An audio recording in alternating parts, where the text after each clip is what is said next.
Berawal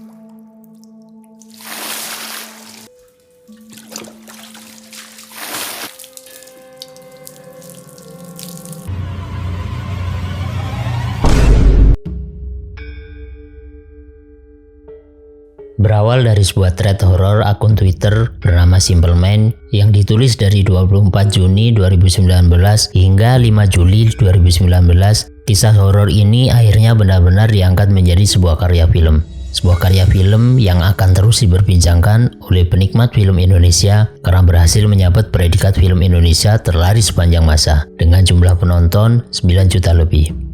Assalamualaikum warahmatullahi wabarakatuh. Selamat pagi, selamat siang, dan selamat malam, tergantung kapan kalian lihat video ini. Selamat datang kembali di channel saya. Tanpa perlu basa-basi lagi, inilah kisah KKN di Desa Penari. Seorang kakek-kakek menatap dalam-dalam pada Nur, seraya menggelengkan kepalanya. Meski tak terucap sepatah kata pun dari mulut sang kakek, Nur tahu bahwa ini adalah sebuah isyarat yang ia berikan kepada Nur untuk tidak melanjutkan sesuatu yang Nur akan lakukan bersama teman-temannya. Belum sempat Nur bertanya apa sesuatu yang sebenarnya ingin kakek ini sampaikan. Ia sudah dikagetkan oleh Ayu dan saat menoleh ke arah kakek-kakek tadi, dia sudah menghilang tanpa jejak. Nur, Ayu, dan Mas Ilham melanjutkan perjalanan ke desa tujuan menggunakan ojek motor karena tidak adanya akses untuk kendaraan roda 4. Setelah melewati hutan, sampailah mereka di sebuah desa. Kedatangan mereka rupanya sudah ditunggu oleh sang kepala desa. Mas Ilham memperkenalkan pada Ayu dan Nur bahwa Pak Prabu inilah sang kepala desa di tempat ini. Meski awalnya berat, namun akhirnya Pak Prabu mengizinkan Ayu, Nur, dan kawan-kawan untuk mengadakan KKN di desa ini. Pak Prabu mengajak Ayu dan Nur menuju tempat yang akan dijadikan tempat program kerja mereka. Pak Prabu menjelaskan bahwa tempat ini mulanya adalah tempat mandi para penari.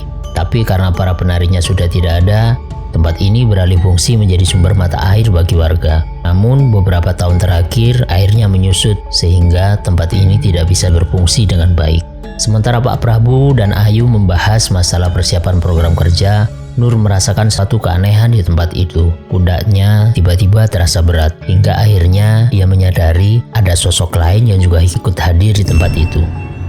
Selang beberapa minggu kemudian sampailah rombongan KKN ini di desa yang sudah Ayu dan Nur survei sebelumnya. Sama seperti kunjungan Ayu dan Nur saat pertama kali mereka ke sana, kali ini mereka juga harus menggunakan ojek motor untuk sampai pada desa tujuan mereka. Di tengah perjalanan, Widya melihat ada seorang perempuan yang sedang menari sendirian di atas batang kayu yang roboh. Kedatangan mereka disambut hangat oleh Pak Prabu. Pak Prabu menjelaskan bahwa belum ada listrik yang masuk ke desa ini. Bahkan untuk keperluan mandi pun, para warga harus pergi ke sebuah bilik di dekat proker mereka nanti. Dan untuk keperluan buang air besar, para warga harus membuat semacam galian buatan di belakang rumah masing-masing.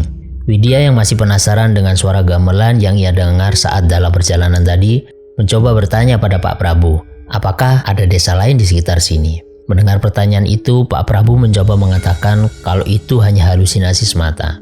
Jadi, jangan terlalu dipikirkan. Sampailah mereka pada kediaman Bu Sundari, tempat tinggal sementara mereka sampai posyandu siap untuk ditempati. Widya tampak tak juga bisa tidur. Kedua temannya sudah lebih dulu terlelap. Entah apa yang Widya lihat di balik jendela. Ia nampak menangis ketakutan. Di sisi lain, ada seorang nenek yang sedang mengusap-usap kepala Nur yang sedang terlelap. Dan kisah panjang ini kita mulai dari sini. Pak Prabu dan para peserta KKN sedang berada di sinden. Tempat inilah yang nantinya akan menjadi tempat proker mereka. Pak Prabu juga menjelaskan bahwa sesajen yang ada di tempat itu adalah bentuk penghormatan masyarakat sekitar kepada alam semesta. Perjalanan berlanjut. Mereka dibawa ke sebuah area pemakaman. Tapi ada pemandangan yang tak biasa di sana. Hanya ada beberapa kuburan saja yang ditutupi dengan kain hitam, sementara yang lain tidak. Saat ditanyakan pada Pak Prabu menjawab bahwa itu bukan kuburan istimewa, hanya penanda bahwa kuburan itu belum genap berusia 10 tahun. Nur yang sedari tadi sudah merasakan hal-hal aneh, tiba-tiba terjatuh pingsan di sana. Agar tak mengganggu tur desa ini, Bima mengatakan bahwa ia saja yang membawa Nur kembali ke rumah, agar teman-teman yang lain bisa melanjutkan perjalanan ini. Widya bertanya pada Pak Prabu, perihal gapura yang ia lihat di seberang sana. Pak Prabu mengatakan bahwa itu adalah gapura batas antara desa dan hutan. Ia memperingatkan agar tak ada yang mendekati gapura itu, apalagi sampai nekat melewatinya dan masuk ke area hutan. Tapi larangan Pak Prabu justru membuat Widya semakin penasaran terhadap area itu.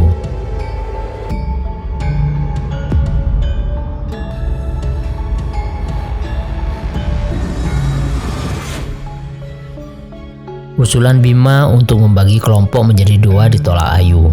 Ayu berdalih kalau kelompok berisi 3 orang, yang satu biasanya akan menganggur.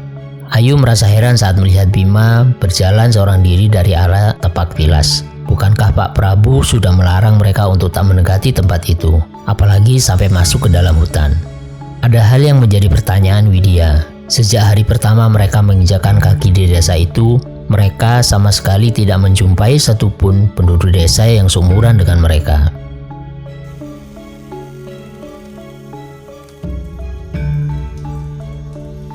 Saat Nur bersiap untuk mandi, ia mendengar ada suara aneh yang berasal dari arah belakangnya. Nur mencoba untuk membuka pintu dan mencoba memanggil-manggil Widya, tapi pintu tetap terkunci. Widya pun tak mendengar suara tangisan Nur. Yang ia dengar justru lantunan Kidung Jawa dari dalam bilik kamar mandi.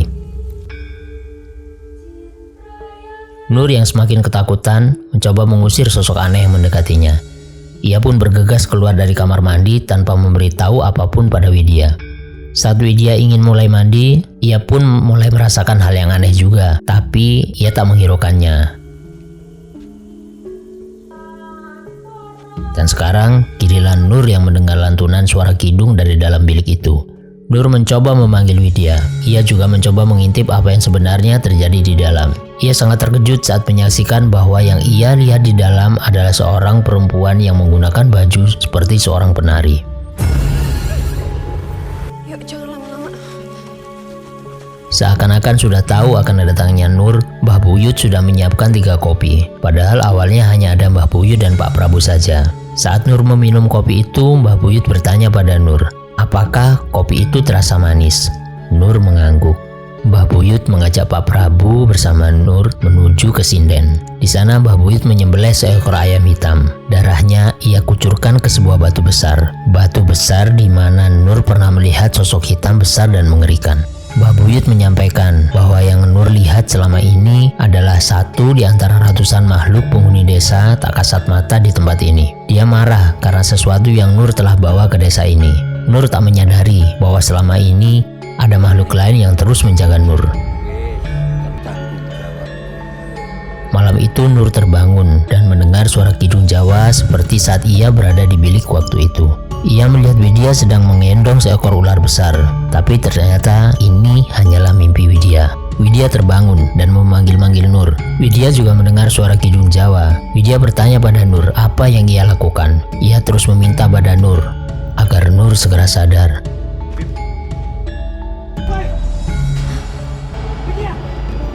Tapi ternyata bukanlah Nur yang sedang menari malam itu. Widyalah sendiri yang sedang menari sendirian di tengah malam. Kejadian ini semakin membuat suasana mencekam. Keesokan harinya Wahyu, Widya, dan Ayu ditemani Pak Prabu bertamu ke rumah Mbah Buyut. Seperti biasa mereka disuguhi 3 gelas kopi hitam. Wahyu dan Ayu merasakan kopinya sangat pahit sekali, tapi tidak dengan Widya. Meski bukan penikmat kopi, Widya justru menghabiskan kopi itu dalam sekali tegukan. Mbah Buyut menyampaikan bahwa Widya ini termasuk orang yang berdarah hangat. Orang-orang yang gampang banget disukai oleh makhluk halus. Di tempat lain, Anton bercerita pada Nur tentang keanehan-keanehan Bima. Anton bercerita bahwa ia sering mendengar suara Bima mendesah. Tak hanya suara Bima sendiri, tapi juga suara desahan perempuan. Anton kemudian mengajak Nur menuju kamar Bima untuk membuktikan semua perkataan Anton. Tak hanya terkejut karena mendapati sesajen di bawah ranjang tempat Bima tidur. Mereka juga terkejut saat melihat ada seekor ular yang keluar dari lemari kamar itu. Pak Prabu mengajak Widya dan kawan-kawan menuju tempat tinggal mereka selama menghabiskan sisa masa KKN mereka. Pak Prabu tak lupa berpesan kembali untuk selalu menjaga sikap di tempat itu. Saat Widya mengerjakan sesuatu di ruang tengah, dia mendengar suara desahan dari dalam kamar Bima. Tak hanya suara desahan seorang laki-laki, tapi juga suara desahan seorang perempuan. Saat Widya mendekati kamar Bima, dia dikagetkan oleh kedatangan Nur dan Ayu. Bima terlihat berjalan seorang diri melewati tapak tilas. Entah dia hendak kemana malam-malam begini. Sementara Widya tampak berada di dalam kamar bersama Nur. Widya beranjak dari tempat duduknya meninggalkan Nur yang sedang sholat. Ia berjalan menuju dapur, dan alangkah terkejutnya Widya saat mendapati Nur sedang berada di dapur. Sedangkan ia baru saja meninggalkan Nur yang sedang bersolat di dalam kamar. Teman-teman Widya mencoba menenangkan Widya dengan memberinya segelas air putih. Namun bukannya semakin tenang, keadaan semakin mencekam saat Widya justru tersedak oleh segumpal rambut yang ikut tertelan bersama air putih yang ia minum barusan.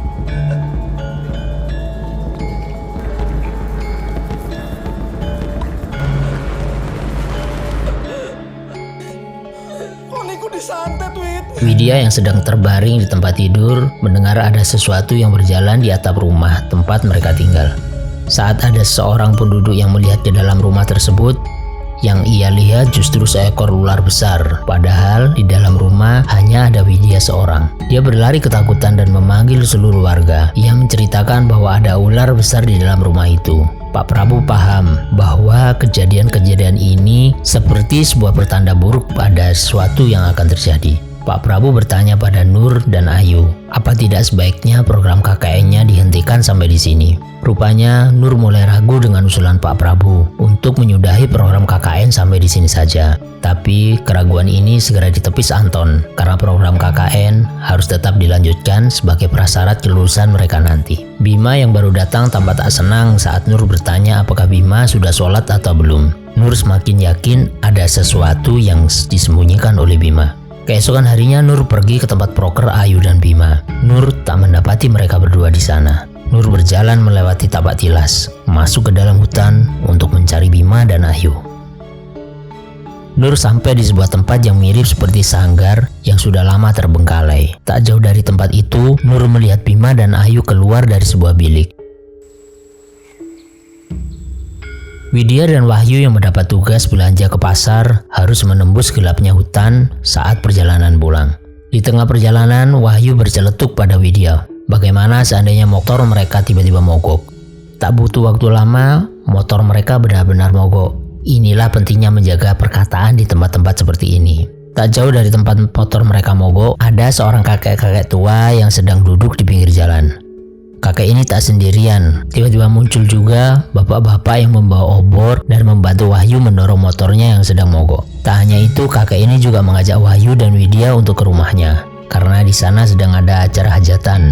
Terlihat sedang berkumpul banyak orang di sana, menyaksikan sebuah pertunjukan tari.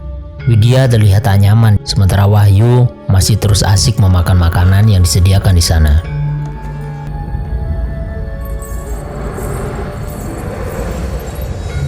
Di saat bersamaan, Nur marah pada Bima dan Ayu atas apa yang mereka perbuat tadi siang.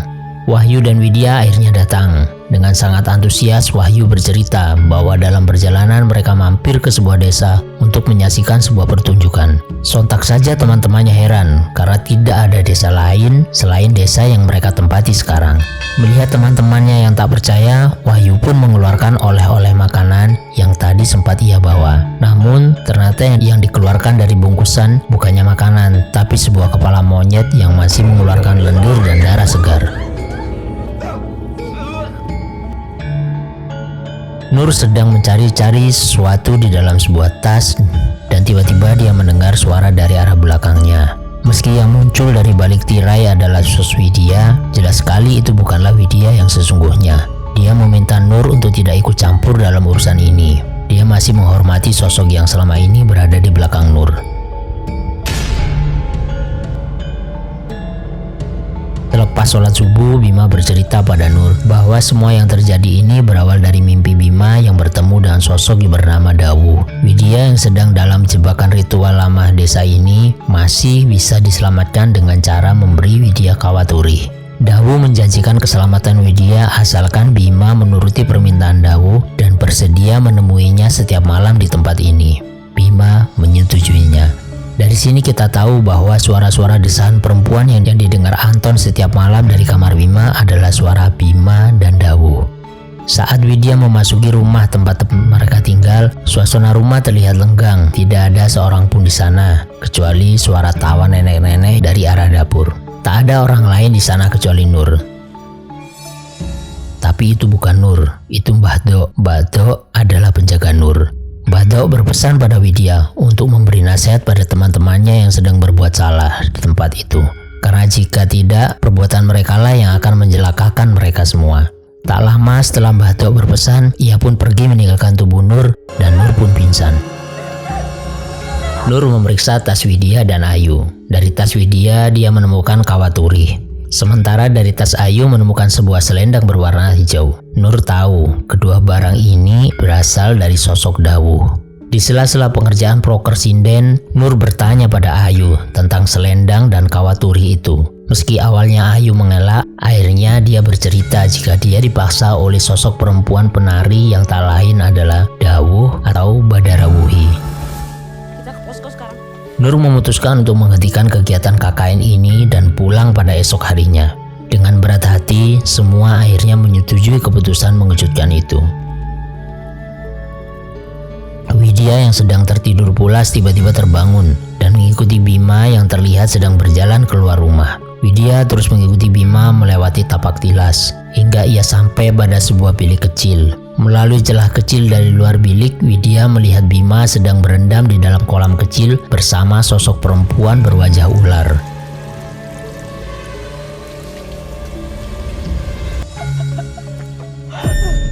Dan saat ia memalingkan tubuhnya, dia sudah berada di hadapan ratusan makhluk dari alam lain. Badarawuhi muncul dan berkata pada Widya bahwa Widyalah Dawuh yang selama ini ditunggu-tunggu. Widya diminta untuk tetap tinggal di sana. Saat Widya ingin berlari meninggalkan tempat itu, dia ditahan oleh ratusan makhluk-makhluk di sana. Pada waktu yang sama, Nur juga terbangun dari tidurnya. Dia menyadari bahwa Widya sudah tidak ada di sampingnya. Dan yang lebih mengerikan lagi, kondisi Ayu sangat mengenaskan. Mata dan mulut terbuka lebar dan terus mengeluarkan suara rintihan yang tertahan.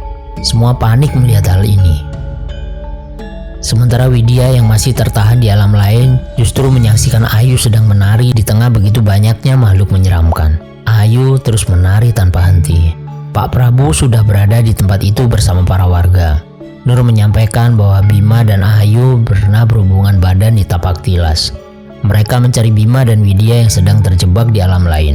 Mbah Buyut menyampaikan bahwa Dawuh itu bukanlah nama, melainkan gelar untuk sang penari. Nur memohon pada Mbah Buyut untuk menyelamatkan sukma teman-temannya yang terjebak di angkara murka.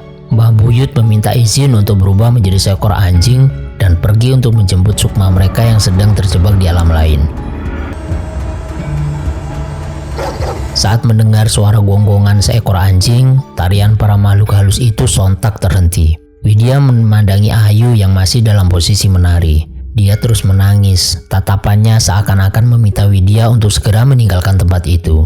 Widya pergi meninggalkan tempat itu, mengikuti anjing jelmaan Mbah Buyut. Bima ditemukan dalam keadaan yang sama mengenaskannya dengan Ayu.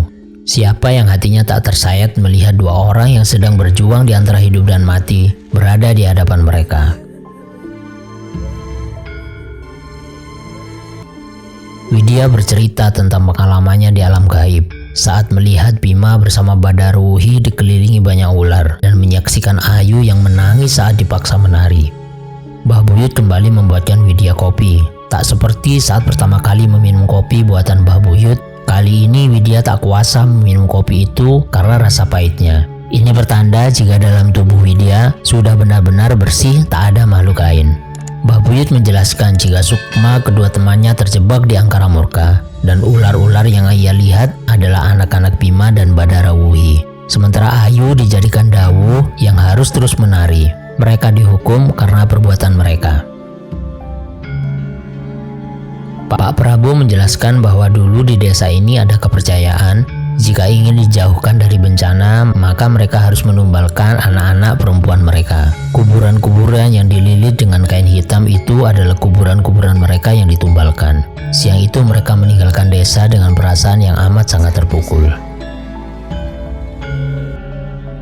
Bima meninggal dunia 4 hari kemudian, sementara Ayu meninggal dunia 3 bulan kemudian. Nur menutup cerita dengan pernyataan bahwa sejak hari itu dia tak pernah lagi bertemu dengan Pak Prabu dan Mbah Buyut. Di tempat terpisah, Widya meminta untuk menyamarkan semua nama dan tempat kejadian untuk menghormati teman-temannya yang sudah tiada.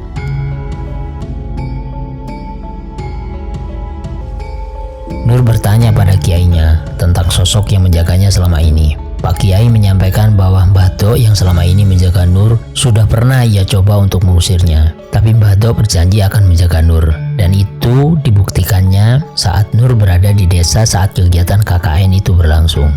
Dan film pun tamat.